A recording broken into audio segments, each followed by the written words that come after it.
daawadayaal ku soo dhawaada laacib sports iyo barnaamijyadii kubadda cagta ee koobka adduunka ka socda dalkaasi Russia. barnaamijkan waxaynu kaga hadlaynaa ciyaartii soo gabagabowday ee xulka kubadda cagta ee Faransiiska iyo dalkaasi Argentina ku dhex martay magaalada Kazan ee dalka Russia.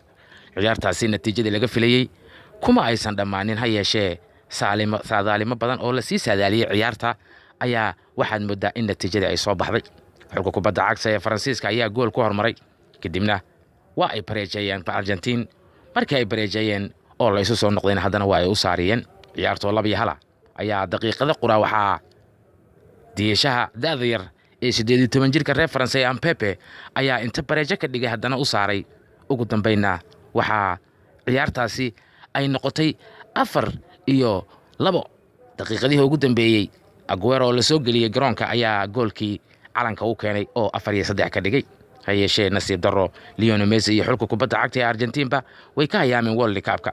horay barnaamijyada ka baxay laacib sports waxaynu ku saadaleen xulka kubadda cagta ee dalkaasi Faransiiska in wadan Latin Americana uusan muddo 40 sano gaaraysa ka badan. ha yeeshee maantana waa ay sii adkaysteen rikoorkii ay kala hayeen qaramada qaaradda Latin America ka soo jeeda oo waa ay diideen dhinacooda in dhulka la dhiga. haatan waxay u gudbeen wareega 8 ama quarter finalka, halka xulka kubadda cagta Argentina iyo kabtan Lionel Messi ay aadi doonaan hoyga ay ka imaadeen iyo Buenos Aires iyo dalkaasi Argentina.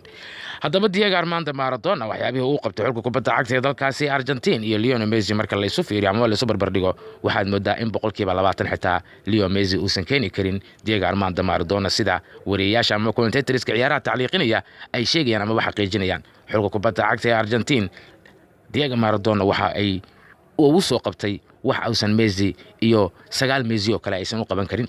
World Cup 86 iyo World Cup 90 iyo World Cup 1994 waxdarihii uu ka dhigay Diego Armando Maradona kama uusan dhigin Lionel Messi. ha yeeshee marka la fiiriyo ciyaarista uu ciyaaraya naadiga Barcelona waxaad moodaa inuu ka firfircoon yahay, inkastoo Lionel Messi uusan haysan laacibin kubadda u soo farsamay. daawadayaal intaas ayaan barnaamijka ku soo gabagabeynaa inagoo isku duwan oo baahda laacibina sidaas iyo nabadgelyo.